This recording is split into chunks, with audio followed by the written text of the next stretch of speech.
Good evening all. Hello and welcome friends. Today is the second talk in the master series of the ACNS webinars in the month of August, and we have invited a very special speaker for this session. Ladies and gentlemen, please welcome Professor Andre Dubovoy from the Federal Center of Neurosurgery, Novosibirsk, Russia. Professor Dubovoy is a senior vascular surgeon and the first speaker from Russia to speak at the ACNS webinars. Today he is going to talk about combined treatment of brain AVMs. To chair this session, we have a very distinguished guest who has a great fan following in the vascular world, Professor Zhu Bin from the Huashan Hospital, Fudan University, Shanghai, China. On behalf of the ACNS Education Committee and the President, Professor Yoko Kato, I welcome both the speaker, Professor Andre Dubovoy, and the chair, Professor Zhu Bin, to this online platform of ACNS webinars. Now, may I please invite Professor Andre Dubovoy to start his webinar talk. Hello, dear friends, dear colleagues. My name is Andre Dubovoy. I live in Novosibirsk. This is the biggest Siberian city located at the south of Siberia. I work in Federal Neurosurgical Center. There are 5 neurosurgical departments in our center, and I work in Endovascular department. Today, I will tell you about our experience of combined AVM treatment. AVM is very complex pathology. At the present, the surgical treatment of this pathology is not so widely represented. At least in our country, we have no more than a dozen centers where AVMs can be operated. Removing an AVM is always a high-risk surgery. Sometimes the natural history is less risky. Here are general data on AVM. The prevalence around 15 till 18 per 100,000 in adults. The annual detection rate 1 per 100,000 per year.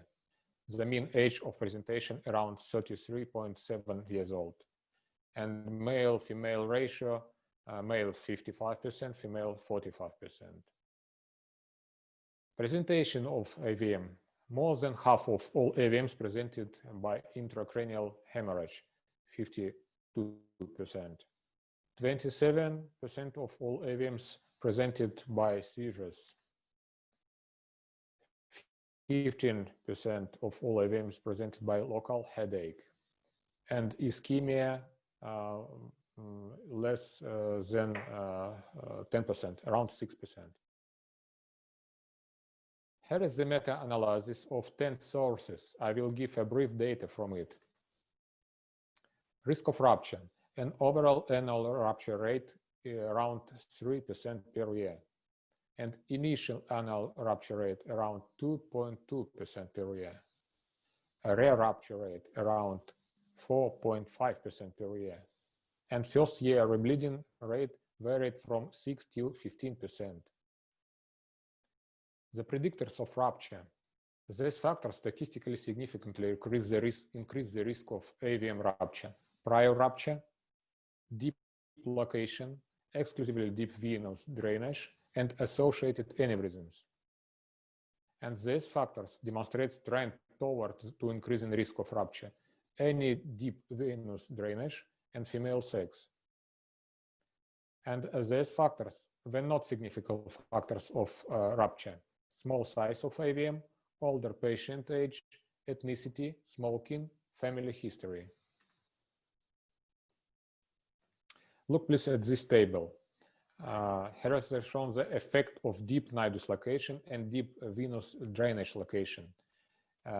As you see, the deep nidus location is very high risky compared with exclusively deep drainage, and ruptured AVMs is more risky for next rupture than in ruptured cases.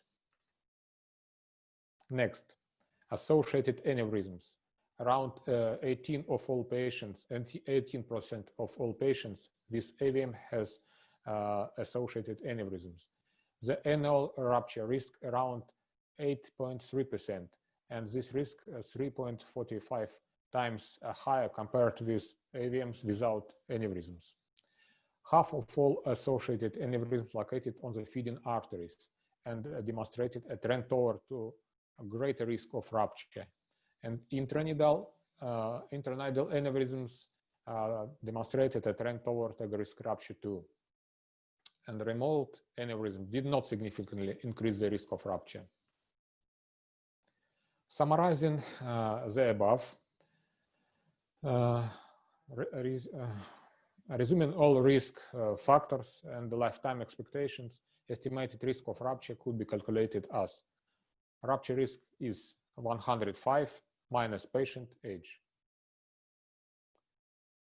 Summary: prior rupture, deep location, presence of exclusively venous deep drainage, and associated aneurysms are the factors of higher rate of AVM rupture.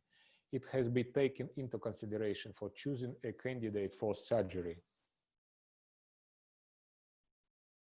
Now we have many treatment options: AVM microsurgical resection, AVM endovascular embolization, radiosurgical treatment, and of course, combination of the treatment options. Now we turn to treatment. Each of the options has advantages and disadvantages. Endovascular treatment advantages: this method is less invasive. Sometimes one stage is enough, but not every time. Intraoperative, you can choose the number of stages of embolization. Disadvantages: this method is less controlled in case of intraoperative rupture and in case of occlusion of arteries and passage. Sometimes need many stages. And of course, this method is very high cost. Microsurgical treatment advantages: sometimes the only possible method in some cases.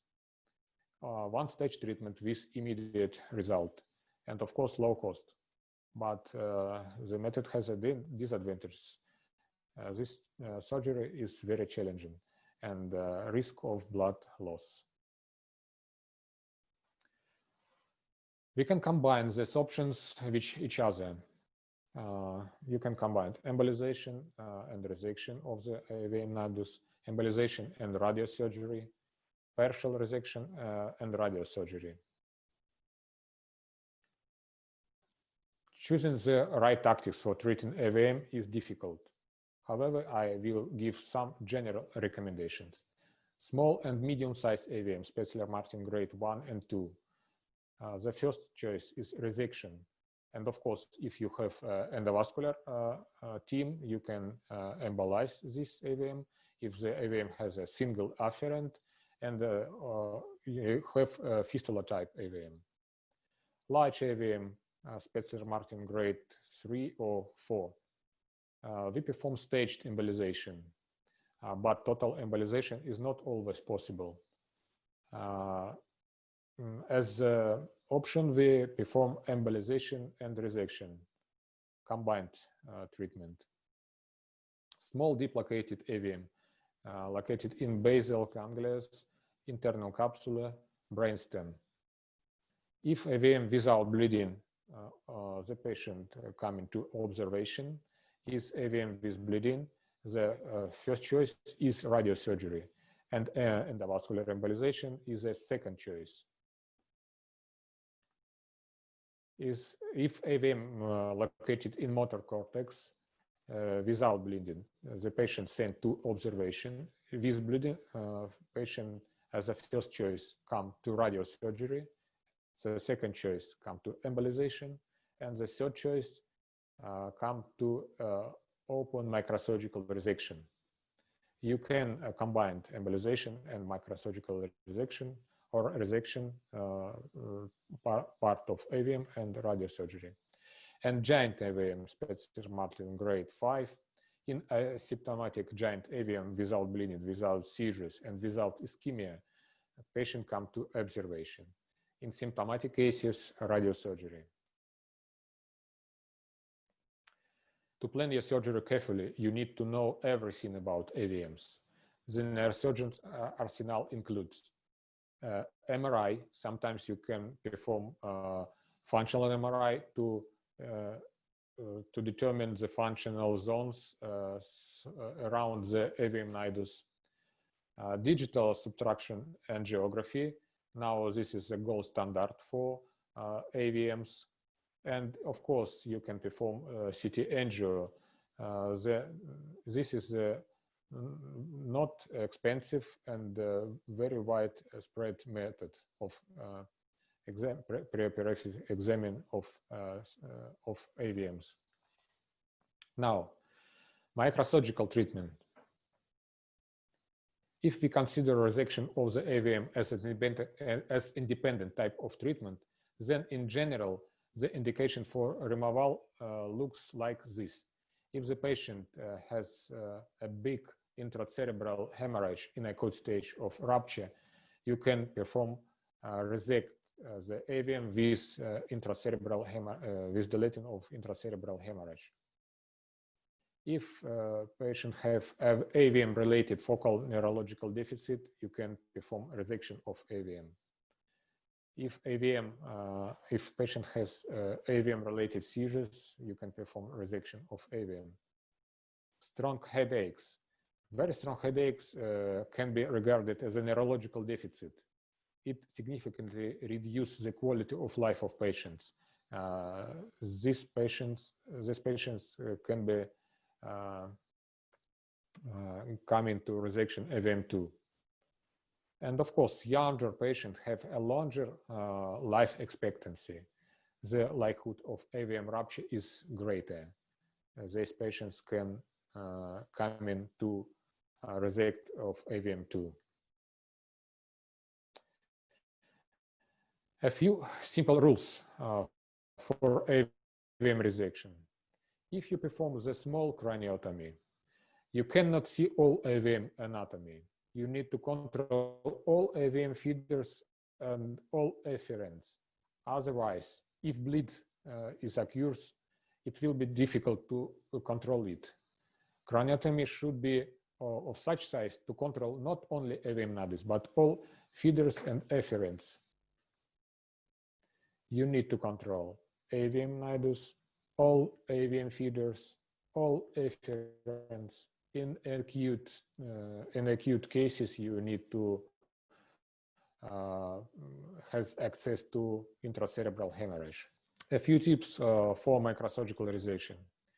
Due to the presence of AV shunts inside the AVM, all drainage veins looks like as arteries in red color. You can use contact Dopplerography to determine feeders and veins. If direction of blood flow to the AVM nidus, that indicates the feeder. If direction flows outside from AVM nidus, this indicates the vein. Is the blood coming to the nidus? This is a feeder. If the brain, this is a vein, because the veins and feeders all the red color, because inside feeders and inside veins flowing only arterial blood. Okay. Coagulate and cut feeders as close to the nidus as possible, because if you coagulate and cut feeders very far from the nidus, you can damage the brain tissue. You need to dissect the AVM from the surrounding brain along the border, because if you dissect the AVM very far from the nidus, you can damage the brain tissue. Sometimes you see the small, deep white meta feeders. These feeders is very fragile and sometimes very strong bleeding coming from these fragile feeders. You can use dirty coagulation with small pieces of the brain to prevent the very strong bleeding. Cut the main drainage veins only after complete AVM dissection. If you cut in the main drainage veins before the complete AVM dissection, the AVM can rupture and the bleed is very, very difficult to control. In case of deep AVM, the main drainage vein will always lead to the nidus. If the nidus located very deep inside the brain, not on the surface of the brain, and you can see only one drainage vein, you come in along this vein, and this vein always lead to the nidus. This is a small trick. In cases of ventricular hemorrhage, you can place in an external ventricular drainages. In cases of von Ross-Coles blockage, you can place 2 drainages. In cases of blockage, third and fourth ventricles always need to place an external ventricular drainage.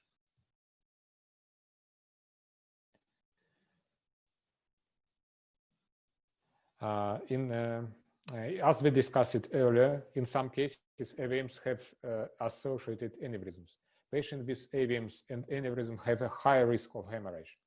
Most often, intracranial hemorrhage occurs from an aneurysm when patients have AVM and aneurysm. In each case, the hemodynamic aneurysm should be clipped during AVM resection. If it's impossible to simultaneously treat AVM and aneurysm, the aneurysm should be treated first. Very briefly about endovascular embolization. Let's look at early publications. All studies shows embolization has not proven effective, and the obliteration rates of approximately 13% have not justified the 2 till 20% risk of morbidity and 1 till 3% risk of mortality. Now, the papers have shown an improvement of obliteration rates up to 96% without significant increases in morbidity. This is the result of improvements in techniques and patient selection. The radicality of endovascular embolization of AVM leaves much to be desired. In most studies, just over 15%. The maximum radicality in study of Charbel-Manayer, and we have radicality around 56%. And this is despite the fact that the authors are improving their techniques, and endovascular instrument is being improved too. Now we have non-adhesive embolic agents, squid, fill, onyx, detachable tip microcatheters, double lumen balloons, distal access catheters, and new techniques, double catheter technique, pressure cooking technique, transvenous approach, and combined transvenous and transarterial approach. Correct selection of AVM for embolization makes it possible to increase the radicality of treatment and reduce the number of complications. But not so much malformation meets such criteria. You can see the table with mortality and the morbidity. Mortality rate around 1.6%, and morbidity rate in our group around 4.8%. This slide shows characteristics considered favorable for safe endovascular obliteration of AVM. Small size, especially remarked grade 1 or 2, sometimes 3, arterial feeders that directly feed the nidus, identifiable draining veins, safe distance between the nidus and branches of the arterial feeders for reflux of the liquid composite, and arterial feeders whose size and locations are amenable to selective catheterization.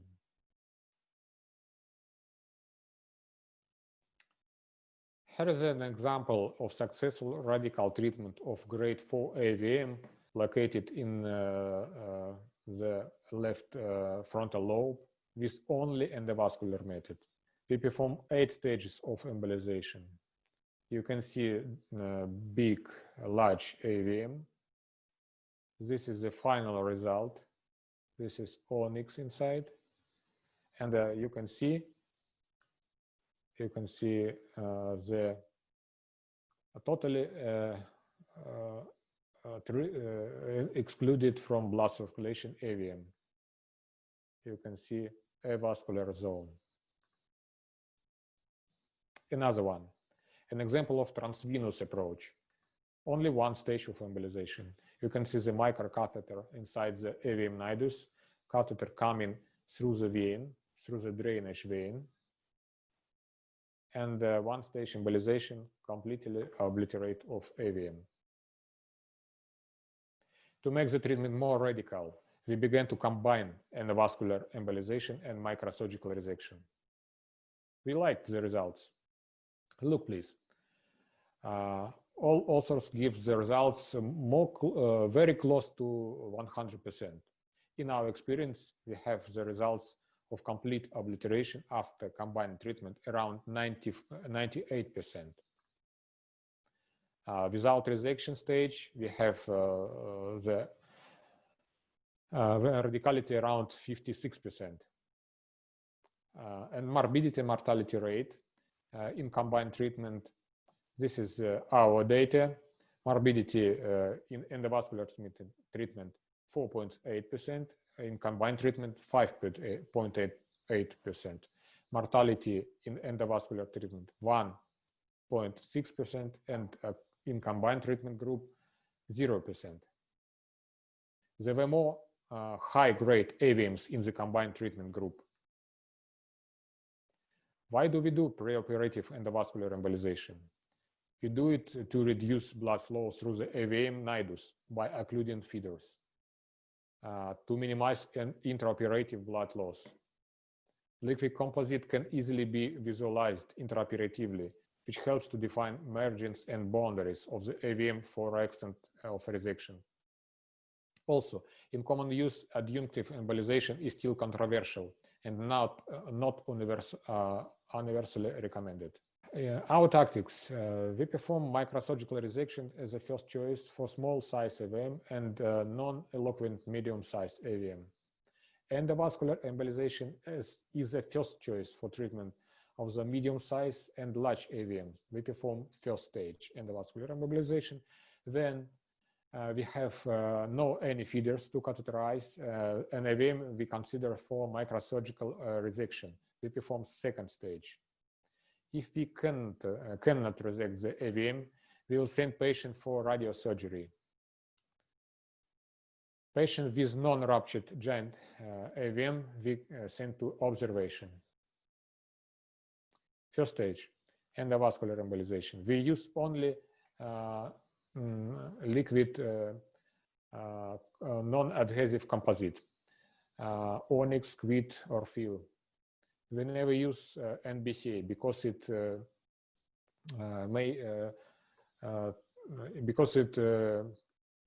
makes feeders fragile for microsurgery, and from this fragile sometimes this fragile vessel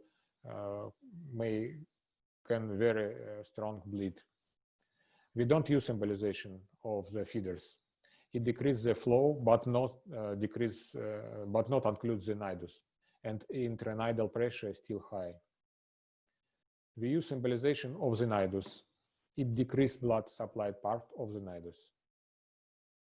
In case of use onyx, the adjacent to the nidus surrounding brain tissue is changed. That simplified nidus dissection. Look, please. This is a yellow brain. This is a changed brain,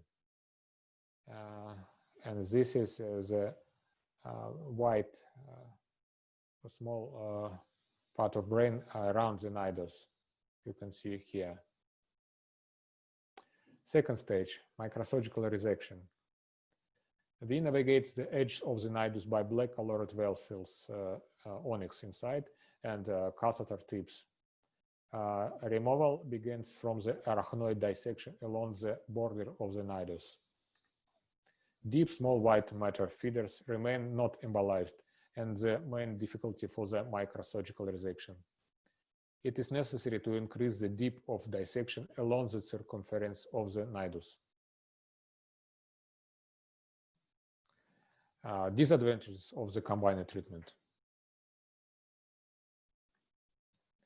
Embolized nidus is much less movable and rigid. It is difficult to detach the nidus from the skull base. If the nidus, if the feeders come in from the skull base, from extracranial level, and enter to the nidus. Sometimes the feeders from extracranial level is very strong bleeding during detaching from the skull base of embolized AVM. If we want to achieve a significant reduction of the intranidal flow, we need more than one stage of embolization. The cost of treatment grows up with a quantity of embolization stages. We analyzed the average blood loss in the two groups. This is our groups. The group without prior embolization, the average blood loss around 271 milliliter, and with prior embolization around 150 milliliters. Our experience of combined treatment of AVM is highlighted in article published in Burdenko Neurosurgical Journal. Sorry, so far only in the Russian language. A few examples of our work. AVM of the precentral gyrus, Spitzer-Martin grade 3. 3-stage of embolization, 70% from initial volume is embolized. Then we perform second stage, removing the AVM nidus. AVM of the occipital lobe, Spitzer-Martin grade 4. 5-stage of embolizations, 80% from initial volume is embolized. And then we perform microsurgical resection of this AVM nidus. You can see the main drainage vein. AVM of the temporal lobe, Spitzer-Martin grade 4.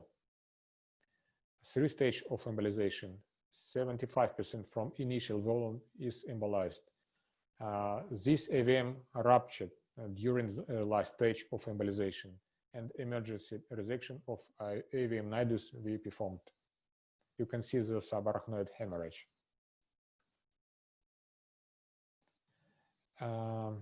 In this example, I will show a short video of deleting an AVM nidus of subtotally embolized AVM of the right occipital lobe. You can see the right occipital lobe AVM. Yes. And then now you can see the subtotally embolized AVM, the small filling part located laterally and in deep part of AVM, yellow arrow. We perform 4-stage of embolization. You can see the video, this video fastened 3 times to economize the time. I check the vessels by using the microdoppler, dissecting the dura mater from the AVM. You can see onyx inside, black vessels with onyx. You can see the drainage vein. Sometimes we see the small feeders. I dissect from the surrounding brain. The brain is slightly changed after many stages of embolization. You can see the video around 2 minutes only. I dissect the nidus from arachnoid membrane and then from the surrounding brain.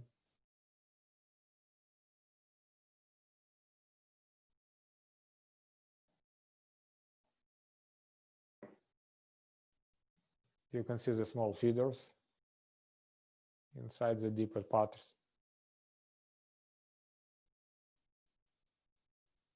Detaching from the normal brain.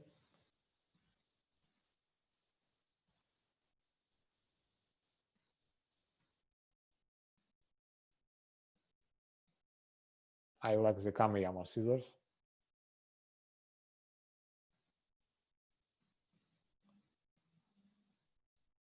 The nidus is already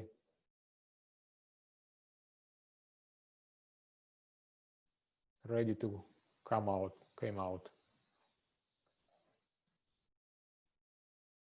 Yes, this is a hole to the lateral ventricle and the small deep feeders.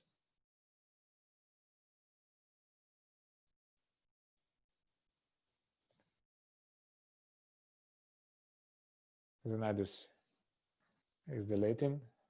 The final hemostasis. We use dirty coagulation and use Surgicel. Okay, this is control DSA after combined treatment. You can see a vascular zone in the occipital lobe. The AVM is totally removed. Yes. The next case, AVM of the right frontal and parietal lobes, Spetzler-Martin grade 3. We perform 2 stages of embolization. You can see the filling part of the AVM. This part is embolized. This is filling part in the deep, in the posterior part, and the lateral part. You can see drainage VM and many feeders, deep feeders and superficial feeders. This AVM ruptured 6 hours after second stage of embolization. The percentage of embolization is around 50%. At night, the doctor on duty performed a decompressive craniotomy and partial removal of intracerebral hemorrhage. Next day, early morning, we perform AVM dilation. This is very large embolized feeder. I cut them, the arachnoid dissection, and checking the blood flow inside the vessels. Continue arachnoid dissection, and now I detaching the nidus from the surrounding brain tissue. Many embolized vessels inside the AVM nidus. You can see the changed brain, the yellow color. This video fastened 2 times.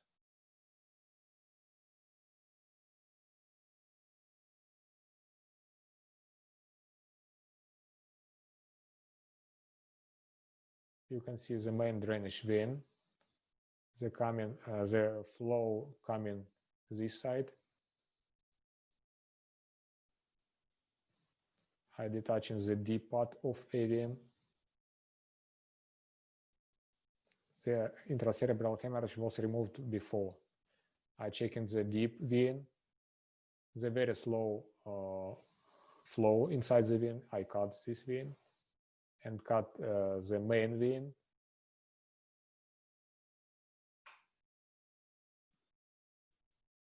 I check the flow. This is vein, the transit vein. Detaching the deep part of AVM nidus and remove it. And then I use dirty coagulation and Surgicel for final hemostasis. This is control CT after deleting of AVM and intracerebral hemorrhage. We always control the radicality of nidus removal using digital subtraction angiography. In cases of embolization only, the post-surgical tactic should be same. You can see the nidus of the AVM and totally embolized nidus. We perform the angiography after embolization, after microsurgical resection, and after combined treatment. Some features for early postoperative period. Maintain normal blood pressure for the patient. Hypertension is not allowed. no antiplatelet therapy, no anticoagulant therapy. When awakening the patient, it should not cough. The patient should receive adequate pain relief. In conclusion, I want to say, combined surgery helps to increase the radicality of AVM treatment. Endovascular embolization can often be facilitated of microsurgical resection. Combined treatment allows to cover almost the entire spectrum of AVM gradations, and combined has acceptable mortality and morbidity limits. The strategy of AVM treatment is a choice of surgeon upon his knowledge, abilities, and experience. Thank you for your attention. In these pictures, you are greeted by the beautiful Siberian nature. This is Altai Mountains. Thank you. Thank you, Professor Dubovoy. Thank you. Thank you. Thank you very much. Yeah, Professor any Dubovoy. questions? Yeah, please, Professor Bean. Yeah. Please. I noticed that most of the preoperative embolization, actually you embolized quite a lot part of the Niges. Yes. There are some small remnants. So why you don't just refer them to the radiosurgical treatment, like gamma knife or cyber knife? Because normally in this kind of condition, we if there's only a small part was left, we will refer them to gamma knife or cyber knife. Thank you for your question, Professor Shu. Unfortunately, in our big city, we have only one gamma knife machine and two access liner, and the number of treating patients is very huge, and many patients not coming to gamma knife. We send to gamma knife only patient with deep location AVM around brainstem, inside brainstem, inside basal ganglia, and internal capsula. Other AVM, superficially located AVM, we prefer to treat by combined options. You mentioned that if there's some flow-related aneurysm, you will treat the aneurysm at first, then treat the AVM Niges. So sometimes if the proximal aneurysm is wide neck, and if you have to use stent assist coiling to treat the aneurysm, so you also mentioned that you don't willing to use antiplatelet drugs. So what's your opinion? Because if you embolize the distal AVM Niges, sometimes the proximal aneurysm can be cured by itself. Yes, yes. I understand you. We perform only microsurgical clipping of proximal aneurysm. If we want to perform endovascular embolization, we can use only detachable coils without stenting. No need to use antiplatelet therapy. Okay. What would you prefer, Professor Bean, in case of aneurysms with AVM? It depends. We will analyze. Maybe we will do the high resolution MRI to detect the thickness of the aneurysm. If the aneurysm's wall is quite thick and there's no enhancement on the aneurysm wall, we will just treat the distal AVM, then leave it alone. Maybe after half a year or 1 year, we will redo the angiogram. Then we will check the condition of the aneurysm. Professor Shu, you perform the control angiogram one times per 1 year. Yeah. Yes. It depends. If it's combined with radiosurgical treatment, like gamma knife, normally we will wait 2 years. Yes, I understand you. Yeah. Because the result is more longer. Yes, Is that- yes. yes. To even longer, maybe 3 years Even or longer. 5 Maybe years. 3, maybe 5 years. Yes. Yeah, yeah, yeah. Right. Do you have a gamma knife in your university, and how much? Yes, yes, yes. have- We have the latest model. We already have 3 generation gamma knife. Now it's the latest one. Great. And we also have 2 generations CyberKnife in our East campus. So Great. the CyberKnife's result is also very good. For if the Niges volume is larger than 10 millimeter, we will refer them to do the CyberKnife.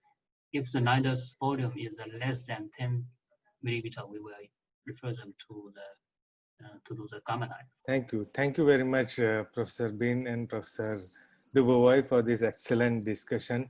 Now, may I please open this platform for discussion for the other participants. Professor Ajit Sinha, would you like to say your comments? First of all, my compliments, because it was a very nice presentation. Thank you. I'm also involved in AVM treatment, and I prefer this combined treatment.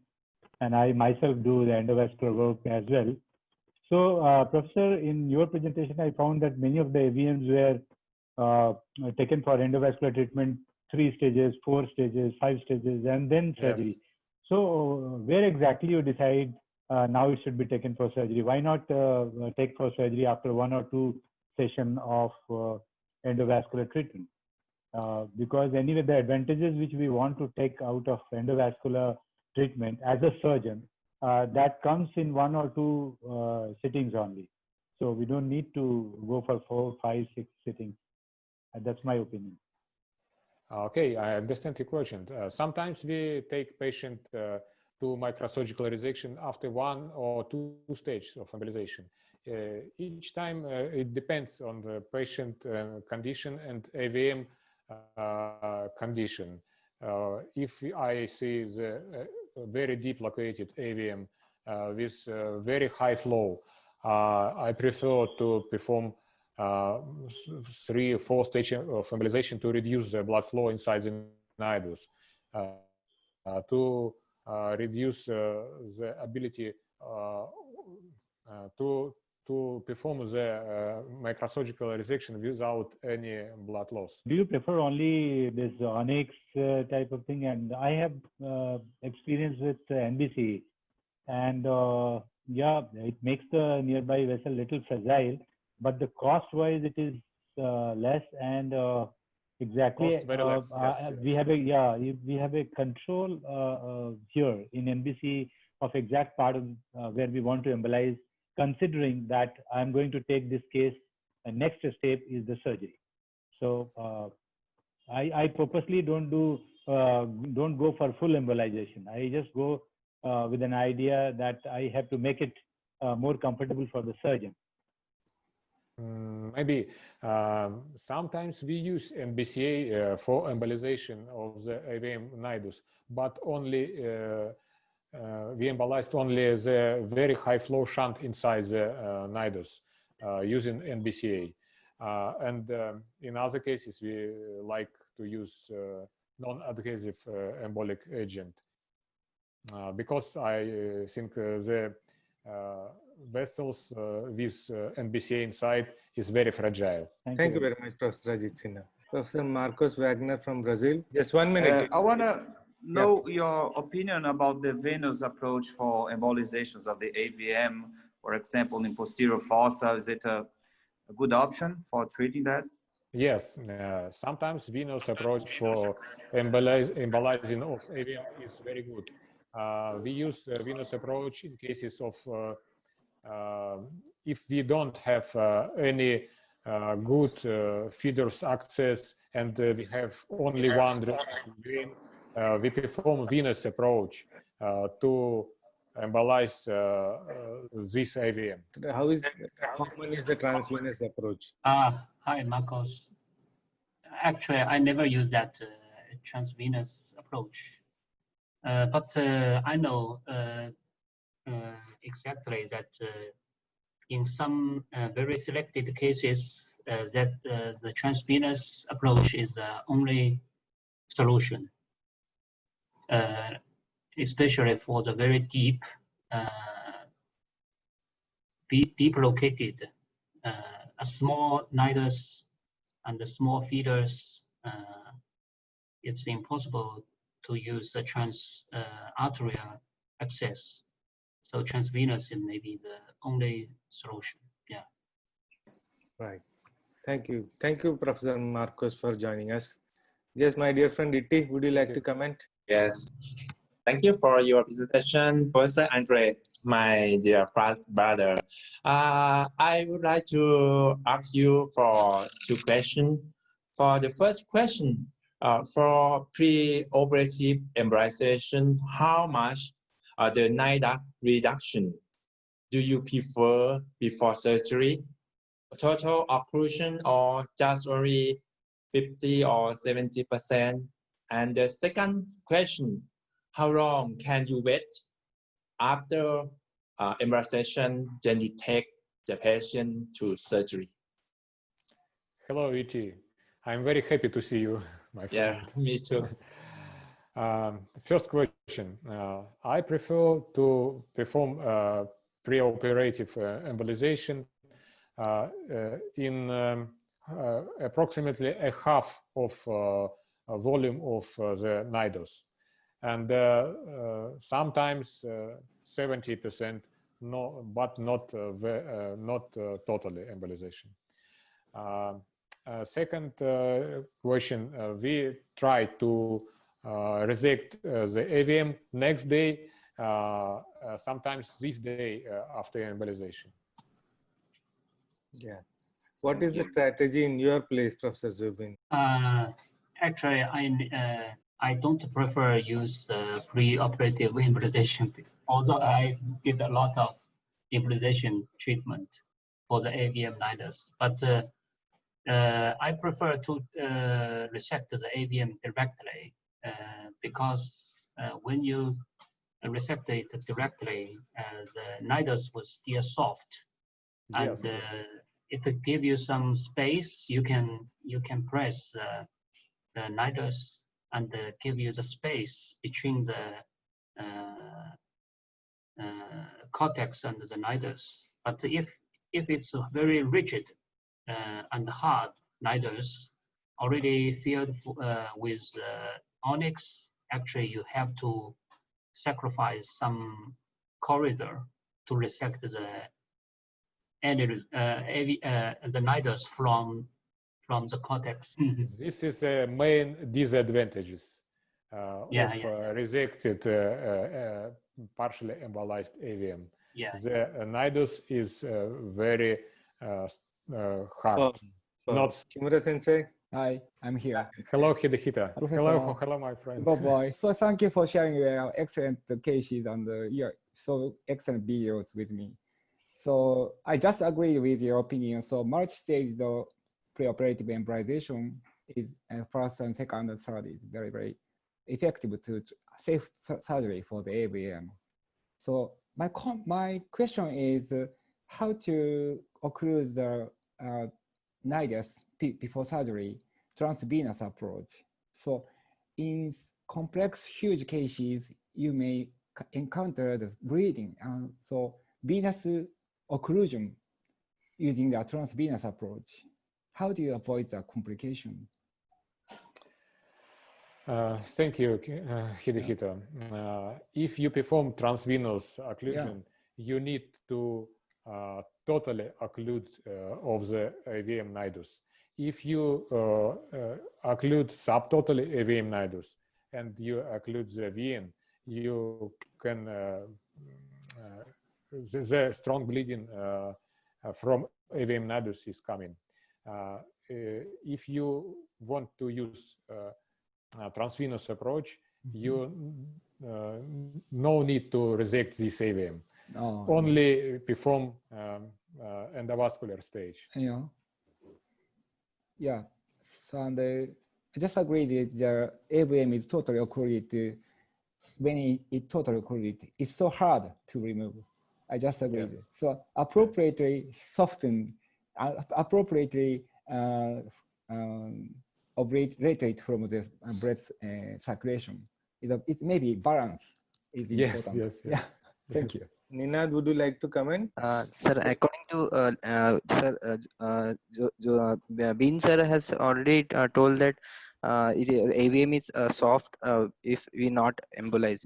Then in terms of morbidity and mortality, is the direct resection of more than 3 AVM grade is always less or same compared to combined approach. Right. So what is the mortality and morbidity in your place, more than 3? 3 in case of combination, mortality 0%. Morbidity around 1.6%. Right. How is it in your place, Professor Bean? You know, from 1979 to 2017, in our hospital, we totally treated 873 AVMs for resection, including 202 low grade, 184 middle grade, and 287 high grade AVMs. Totally, the rate of morbidity and mortality was 8.9 and 0.25 respectively, and the cure rate was 98.7%. Oh, Great. great. Great. Excellent. Excellent. Thank you, sir. Excellent results. Excellent. Yeah. Thank you. Thank you. Thank you very much. Dr. Raja, I have a question to Professor Dubois. Yeah, please. Please. Professor Dubois, it's an excellent lecture. Professor, in your approach of having multiple embolization before surgery, did you have any events of hemodynamic change related, that is, normal perfusion breakthrough related bleed?